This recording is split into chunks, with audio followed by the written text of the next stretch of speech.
नमस्कार साथियों, मैं अध्यापक सीपी सिंह आप सभी का गुरुदीप क्लासेज पर स्वागत करता हूं। साथियों, अपन पढ़ रहे थे राजस्थानी भाषा एवं साहित्य, जिसमें अपनी क्लासें चल रही हैं। साथियों, आज अपनी क्लास है 5 नंबर, जिसमें अपन पढ़ेंगे राजस्थानी कृतियां एवं साहित्यकार। साथियों, साहित्यकार की और कृतियों की ये अपनी तीसरी क्लास है। कृतियों की अपनी पहली क्लास में अपन ने पढ़ा था प्राचीन काल के बारे में, और उसका साहित्य है उसको अपन ने 3 भागों के अंदर पढ़ा था। उसके बाद में अपन ने शुरू किया था मध्यकाल, जिसको भक्ति काल भी कहा जाता है, और भक्ति काल का जो साहित्य है उसको अपन ने 5 भागों के अंदर बांटा था।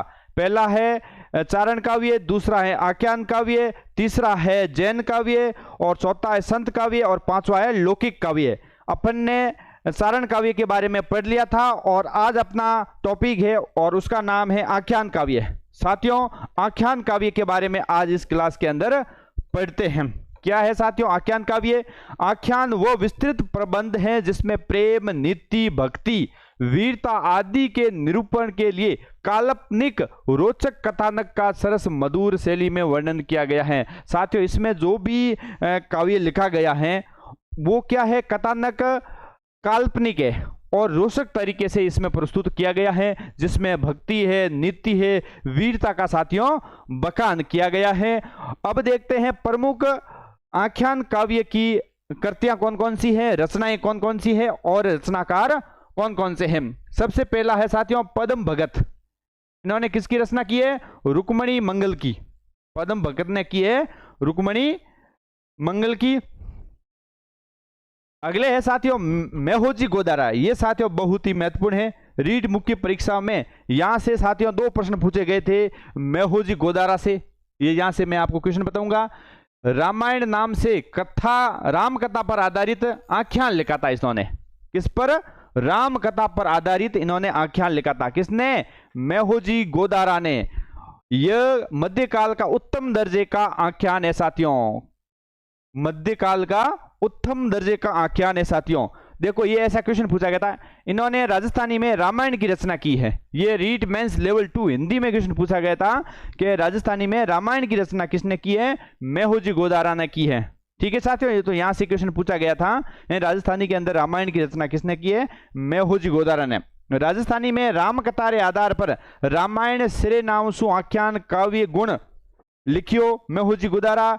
ये लेवल 1 में पूछा गया था। रीट मेंस लेवल 1 में साथियों ऐसे क्वेश्चन, यानी 2 क्वेश्चन यहां से पूछे गए। साथियों, अपने कंटेंट की खास बात यह है कि कंटेंट के साथ में भी हम बता दें कि यहां से कैसा प्रश्न पूछा गया था। यह साथियों बहुत बड़ी बात है। आप सही कहीं से भी पढ़ रहे हैं साथियों, राजस्थानी भाषा वो साहित्य का जो 11वीं और 12वीं में कंटेंट दिया गया है, वहां से हमने मक्खन निकाल करके आपके सामने ये क्लासें ला रहे हैं। साथियों, इन सभी क्लासों के जो PDF है जिसका आप प्रिंट आउट निकाल सकते हैं, हमारे ऐप पर उपलब्ध है। वीडियो के डिस्क्रिप्शन में लिंक दिया हुआ है ऐप का। ऐप डाउनलोड कीजिए। मात्र आप केवल नोट्स लेते हैं तो 22 रुपए में आपको नोट्स मिल जाएंगे। नोट्स के फोल्डर में आपको मिल जाएंगे, और उसके साथ में टेस्ट सीरीज के साथ में साथियों यदि आप लेते हैं तो मात्र 49 में आपको राजस्थानी के सभी टॉपिकों की टेस्ट सीरीज मिलेगी, और PYQ जितने भी क्वेश्चन आए हुए हैं वो भी आपको टेस्ट सीरीज में मिलेंगी। और टेस्ट सीरीज व्याख्यात्मक है, यानी आपको व्याख्या भी साथ में मिलेगी, और नोट से उसका आप प्रिंट आउट भी निकाल सकते हैं साथियों। ठीक है, काफी अभी तक के क्वेश्चन आए थे कि सर हमें फ्री में नोट्स प्रोवाइड करवाओ। साथियों, फ्री की कोई वैल्यू नहीं होती है, इसलिए हमने नाम मात्र शुल्क में नोट्स है 22 रुपए में दिए हैं, और यदि टेस्ट सीरीज के साथ में लेते हैं तो 49 रुपए में लेते हैं। इतने रुपए में साथियों कौन देता है? इतना बड़ा अच्छा कंटेंट है राजस्थानी भाषा का, जिसमें 18 नंबर का कंटेंट अपन साथियों पढ़ रहे हैं। बहुत ही इंपॉर्टेंट कंटेंट है ये, सिलेक्शन का आधार है। इसको आप बिल्कुल भी मिस मत करें। ये देखो क्वेश्चन, 2 क्वेश्चन ऐसे पूछे गए थे।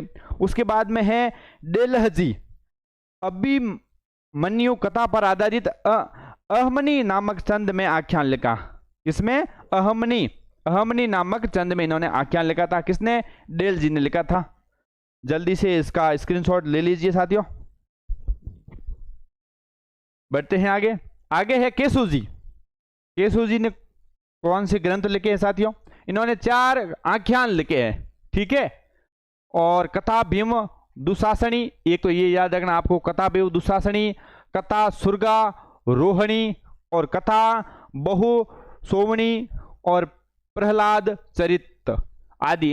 इनमें सबसे प्रमुख है प्रहलाद चरित है साथियों। इन्होंने कितने आख्यान लिखे हैं? इन्होंने 4 आख्यान लिखे हैं। तो आप आख्यान के बारे में आपको इतना याद रखना है, 3-4 नाम है। एक तो मेहोजी गोदारा, ये तो आपको याद करना ही है, डेलजी है, और उसके बाद में केशव जी है, ठीक है।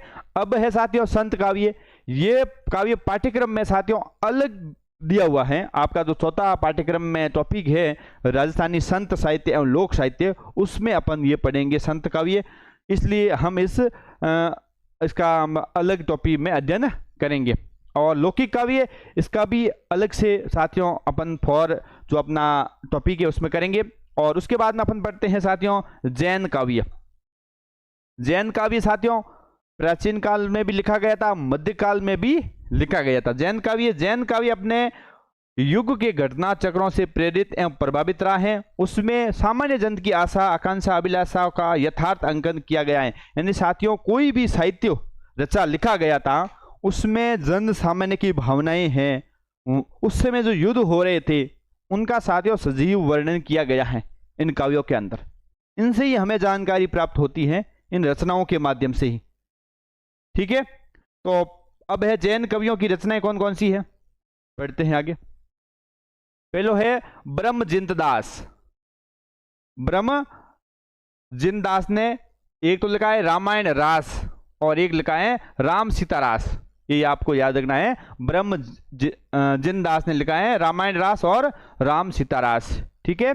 और अगला है सीहल पंचशैली गीत। सीहल ने लिखा है पंचशैली गीत और पंथी गीत और उदर गीत और पंचेंद्रिय बोल और नाम बावनी, ये लिखे हैं सीहल ने। उसके बाद में है कुशल लाभ। कौन से लाभ? कुशल लाभ। ये चर्चित जैन कवि थे। इनकी सभी रचनाएं राजस्थानी में हैं। इनकी सभी रचनाएं किसमें है साथियों? राजस्थानी में है। किसकी? कुशल लाभ की सभी रचनाएं किसमें है? राजस्थानी के अंदर है। और ये कौन से थे? जैन काव्य के अंदर लिखी गई है साथियों, ठीक है साथियों। सर पीडीएफ कहाँ मिलेगी? पीडीएफ आपको ऐप के अंदर मिलेगी, लिंक आपको डिस्क्रिप्शन में मिल जाएगा। और आप टेलीग्राम चैनल भी ज्वाइन कर लीजिए, जब भी क्लास आती है टेलीग्राम चैनल पर डाल दी जाती है। लिंक आपको वीडियो के डिस्क्रिप्शन में मिल जाएगा, तो टेलीग्राम चैनल आप जरूर ज्वाइन करें साथियों। कोई भी खबर है, पीपीटी है, वहां पर डाल दी जाती है, ठीक है। स्क्रीनशॉट ले लीजिए, फिर आगे बढ़ते हैं। हाँ, कुशल लाभ, इनकी सभी रचनाएं राजस्थानी में हैं, ठीक है। इनकी रचनाओं को 4 भागों में बांटा गया, यह याद रखना आपको। कुशल लाभ की रचनाएं हैं, उनको कितने भागों में बांटा गया है? 4 भागों में बांटा गया है। एक तो है प्रचलित लोक कथावां। प्रचलित लोक कथाओं में है माधवानंद चौपाई, ढोला मारवाणी चौपाई, ये 2 महत्वपूर्ण है साथियों, ये याद रखना। IMP इंपॉर्टेंट है, याद करनी ही है। माधवानंद चौपाई, ठीक है, ढोला मारवाणी चौपाई। उसके बाद में है जैन परंपरा में प्रचलित कथानक कौन कौन से है? एक तो है अगड़दत्त रास और पूज्यवाहन गीत, ठीक है। तो ये आपको ध्यान रखने हैं कुशल लाभ के। अगले है देवी या शक्ति माते, इनकी रचनाएं कुशल लाभ की है। एक तो है दुर्गा सत्तासी और भवानी चंद इत्यादि। उसके बाद में है संत शास्त्री ग्रंथ है पिंगल शिरोमणि, और इनमें माधवानंद और ढोला मारवाणी चौपाई सरस काव्य है, ठीक है। दोनों आपको याद रखना है, सरस काव्य है। कौन कौन से? माधवानंद और ढोला मारवाणी चौपाई, ठीक है। और उसके बाद में महत्वपूर्ण आते हैं समय सुंदर जैन काव्य अपन पढ़ते हैं। ये 17वीं शताब्दी में जैन कवियों में इनका विशेष स्थान है साथियों, ये वेरी वेरी इंपॉर्टेंट है। और यहाँ से क्वेश्चन पूछा गया था रीट मुख्य परीक्षा में, जो मैं साथियों इंपॉर्टेंट बता रहा हूं उसको तो आपको घोट के पी जाना है, परीक्षा में हूबहू प्रश्न छपेंगे, ठीक है साथियों। इस कंटेंट को आप जितना पढ़ोगे साथियों उतना आप बढ़िया स्कोर करोगे। इसके अंदर अभ्यर्थी पिछड़ेंगे कि रचनाएं बहुत है, याद कैसे होगी साथियों? बार बार पढ़िए, जैसे अपनी क्लासें हो जाती है पूरी तो आप शाम को रिवीजन करिए। जितना आप रिवीजन करेंगे उतना आपकी रचनाएं याद होगी। और ऐप के अंदर टेस्ट सीरीज है वहां से जाइए, बार बार टेस्ट दीजिए, अनलिमिटेड अटेम्प्ट है टेस्ट सीरीज में, ठीक है। और आज तक जितने भी प्रश्न आए हुए हैं हमने सब टेस्ट सीरीज के अंदर डाल दिए हैं। क्लास लेने के बाद आप टेस्ट जरूर दें, ठीक है। राजस्थानी भाषा के सबसे बड़े जैन संत, कवि व गीतकार थे, ये भी लाइन बहुत ही महत्वपूर्ण है। राजस्थानी भाषा के सबसे बड़े जैन संत कौन थे? कवि भी थे और गीतकार भी थे। कौन? समय सुंदर। इनकी प्रमुख रचनाएं, इनको तो आपको घोट के भी जाना है साथियों। समय सुंदर की तो मृगावती रास, ठीक है, नल दमयंती सोपाई, नल दमयंती सोपाई, सीताराम सोपाई। ये क्वेश्चन पूछा गया था रीट मेंस लेवल 2 सिंधी 2023 में कि इनमें से कौन सी समय सुंदर की रचना नहीं है, ऐसा क्वेश्चन पूछा गया था। और ऐसे क्वेश्चन ऐसे भी पूछा जा सकता है कि मध्यकाल की जैन काव्य की इनमें रचना नहीं है, ऐसा क्वेश्चन भी पूछा जा सकता है। तो आपको हर तरीके से तैयार रहना है साथियों युद्ध के लिए। अपना जो युद्ध जनवरी 2026 में होने वाला है, एक दिन आपको टीचर बनना है, उसके लिए साथियों आपको त्याग तो करना ही होगा। हमें भी त्याग करना पड़ता है साथियों। मैं स्कूल जाता हूं सुबह, उसके बाद मैं 5 बजे डेली आपके लिए क्लास लाता हूं। क्लास का पीपीटी तैयार करनी पड़ती है, टेस्ट सीरीज डालनी पड़ती है, कितनी मेहनत होती है आप देख सकते हैं। टेस्ट सीरीज मात्र हमने 49 रुपये में लॉन्च किए, उसके साथ में आपको नोट्स मिल रहे हैं और खाली नोट्स देते हो तो मात्र 22 रुपये में, ठीक है। लब्धोदय, ये पद्मिनी चरित चौपाई है। और भिकण जी, ये महत्वपूर्ण है, ये 13 पंथ प्रवर्तक है भिकण जी, इनसे भी काफी बार प्रश्न पूछे हुए हैं। भिकण जी है, ये 13 पंथ से संबंधित है, श्वेतांबर से संबंधित है। इनकी रचना है भिक्षु ग्रंथ रत्नाकर, भिक्षु ग्रंथ रत्नाकर। अब है मध्यकाल की छंद अलंकार की रचनाएं भी है, ये आपको याद रखना है। मध्यकाल की छंद अलंकार की रचनाएं हैं। पहला है पिंगल प्रकाश, यह है हमीरदान रत्नों का। पिंगल प्रकाश की रचना किसने की है? हमीरदान रत्नों ने की है साथियों। पिंगल शिरोमणि, इसकी रचना की है कुशल लाभ। हरि पिंगल प्रबंध, जोगीदास कुमारिया। और रघुनाथ रूपक गीतारो, इसकी रचना की है मनसाराम सेवक ने, मनसाराम सेवक ने, ये याद रखना, ये महत्वपूर्ण है। रघुनाथ रूपक गीतारो मनसाराम सेवक, स्क्रीनशॉट ले लीजिए साथियों। इसका भी आप नोट्स बना सकते हैं। मान लो आप टेस्ट सीरीज नहीं ले पाते हैं तो इसका भी आप साथ साथ में नोट्स बनाते रहिए। और ऐसे विद्यार्थी जो 49 रुपये भी पे नहीं करते हैं साथियों, उनके लिए हम नोट्स फ्री प्रोवाइड करवाएंगे, ठीक है। आपको हमें मैसेज करना होगा ऐप के अंदर, वहाँ पर एक हेल्प का ऑप्शन है, वहाँ जाके लिखिए और अपनी इंक्वायरी लिखिए कि सर हम 50 रुपये भी नहीं दे सकते हैं, इसलिए हमें फ्री में प्रोवाइड करवाई। तो हम साथियों करवाएंगे। ऐसे कोई गरीब विद्यार्थी हैं जो 50 रुपये भी नहीं दे सकते हैं, उनके लिए हम ये फ्री में नोट्स उपलब्ध करवाएंगे, ठीक है। तो मुझे इंक्वायरी आप जरूर भेजें। आगे है राजस्थानी गद्य साहित्य। अपन मध्यकाल पढ़ रहे थे साथियों, गद्य साहित्य भी ज़्यादातर साथियों जब हम आधुनिक काल पढ़ेंगे उसमें महत्वपूर्ण गद्य साहित्य है, और यहाँ नॉर्मल गद्य साहित्य है, वो भी थोड़ा देख लेते हैं। राजस्थानी गद्य साहित्य, राजस्थानी में गद्य की उत्पत्ति 13वीं शताब्दी के मध्य हुई थी, ये याद रखना है। ये पहली लाइन महत्वपूर्ण है। गद्य साहित्य पढ़ रहे हैं तो उसका परिचय जरूरी है जानना साथियों। राजस्थानी में गद्य की उत्पत्ति 13वीं शताब्दी के मध्य हुई है। सन 1330 में आराधना नाम से एक टिप्पणी मिली जिसको राजस्थानी गद्य का पहला नमूना कहा जाता है साथियों। किस नाम से? किस नाम से साथियों? आराधना नाम से एक टिप्पणी मिली है जिसको राजस्थानी गद्य का पहला नमूना कहा जाता है। जैन साहित्य में जैन साधु आपरे धर्म रे प्रचार प्रसार वास्ते धर्म कथावां लिखी। गद्य रे विकास में आ धर्म कथावां री विशेष भूमिका रही। ओ कथावां जैन धर्म रे ग्रंथारी आख्यान और उनरा सिद्धांत ने समझाने सारू हुई। ऐसे व्याख्या वाली कथावां बालावबोध रे नाम सू जानी जे साथियों। मतलब ऐसी रचनाएं लिखी है, जैन साधु भी हुए हैं, उन्होंने गद्य साहित्य लिखा है लोगों को आसानी भाषा में समझाने के लिए। हिंदी के अंदर गद्य साहित्य और पद्य साहित्य होता है। कविताएं वगैरह ये पद्य में होती हैं और गद्य साहित्य में ये अपने होते हैं, जिसको समझाने के लिए विशेष इनकी भूमिका रही थी, ठीक है। आगे गद्य साहित्य को 3 भागों में विभाजित किया गया, ये महत्वपूर्ण है साथियों। गद्य साहित्य को कितने भागों में बांटा गया है? 3 भागों में बांटा गया है। एक तो होता है धार्मिक गद्य, इसका स्क्रीनशॉट ले लीजिए आप जल्दी से, ठीक है। गद्य साहित्य को 3 भागों में बांटा गया। कितने भागों में? 3 भागों में। धार्मिक गद्य, ऐतिहासिक गद्य और ललित गद्य, ठीक है। ये 3 आपको याद रखना है। धार्मिक गद्य, धार्मिक गद्य में जैन रचनाकारों का विशेष योगदान रहा है, याद रखो। धार्मिक गद्य में कौन से रचनाकार? जैन जो रचनाकार हैं उनका विशेष योगदान रहा है। रचनाकारों में आचार्य तरुण प्रभसूरी, सोमचंद्र सूरी, मेरु सुंदर और माणिक्य चंद्र सूरी, ये प्रमुख है, ये धार्मिक गद्य के अंदर शामिल है। इसके नाम पूछे जा सकते हैं कि राजस्थानी गद्य साहित्य, मध्यकालीन गद्य साहित्य में धार्मिक गद्य के अंदर कौन से शामिल नहीं है। आगे है ऐतिहासिक गद्य। कौन से साथियों? ऐतिहासिक गद्य। ऐतिहासिक गद्य के विभिन्न रूप मिले हैं, ख्यात, बात, विगत, वचनिका, दवावेद आदि साथियों, ठीक है। और उसके बाद में वचनिका में असलदास खिचड़ी वचनिका है, शिवदास गार्डन ने लिखी है। किसने लिखी? असलदास खिचड़ी, ये याद रखना आपको, असलदास खिचड़ी वचनिका शिवदास गार्डन ने। यह है ऐतिहासिक गद्य है साथियों। कल अपने 11 बजे शैक्षिक परिदृश्य की महा मैराथन क्लास आएगी, आप उस क्लास को जरूर देखें साथियों।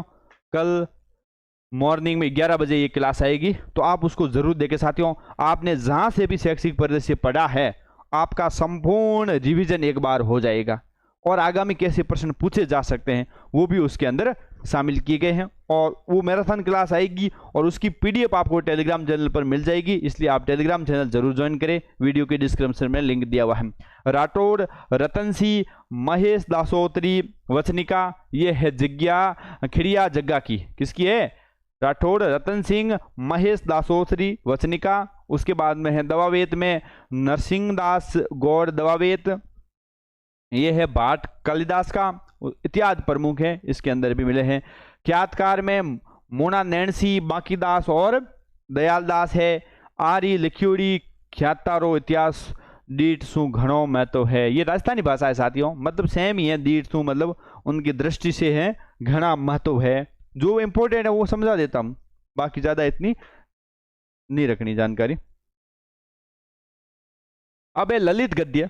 ललित गद्य राजस्थानी का बात साहित्य समृद्ध है। राजस्थानी साहित्य में ऐतिहासिक, काल्पनिक, पौराणिक विषयों पर खूब बातें लिखी गई है साथियों। बातों क्या है ना, बातों में आड़ी देवनाल हुए बातों करते हैं, तो बातें भी खूब लिखी गई है और साहित्य समृद्ध है। और ये ललित साहित्य है, यही क्या है? बाहत साहित्य है। और राजस्थानी साहित्य में ऐतिहासिक, काल्पनिक, पौराणिक विषयों पर खूब बातें लिखी गई है, जैसे राजा भोज माघ पंडित अर डोकरी री बात, राजा भोज अर खापरे चोर री बात, और सैनी चरणी री बात, फोफानंद री बात और उमा भटियाणी री बात इत्यादि राजस्थान मतलब जो राजस्थानी जो गद्य साहित्य है उसके अंदर बातें लिखी गई हैं, वो भी आपको ध्यान रखनी है साथियों बातों। और पिछली बार भी बातों से संबंधित क्वेश्चन पूछे गए थे। हुंकारो किसे कहते हैं, बातें क्या होती है, ठीक है, वो आगे संत साहित्य और लौकिक साहित्य पढ़ेंगे, वहां पर ना बात करेंगे साथियों, ठीक है। तो आज अपने इस क्लास के अंदर अपना जो मध्यकाल है उनका जो साहित्य है उनको अपने 5 भागों के अंदर बांटा है साथियों। सारण काव्य, आख्यान काव्य, जैन काव्य, संत काव्य और लौकिक काव्य, इसके बारे में अपन ने आज पढ़ लिया है। और कल की क्लास में अपन पढ़ेंगे राजस्थानी गद्य की विभिन्न शैलियों के बारे में, कल की क्लास में अपन पढ़ेंगे साथियों। तो साथियों आप ऐप जरूर डाउनलोड करें, डिस्क्रिप्शन में आपको लिंक मिल जाएगा। ये क्लासें आपको कैसी लगती हैं आप कमेंट के अंदर साथियों जरूर बताएं। क्लासें आपको कैसी लग रही हैं, कुछ सुधार करना हो वो भी बताइए, ताकि हम क्लासों को और बेहतर कर सके साथियों आपके लिए, ठीक है। और ये क्लासें आप सभी के लिए रीट मुख्य परीक्षा तक चलेगी, ठीक है। मिलते हैं अगली क्लास में, तब तक के लिए जय हिंद, जय भारत।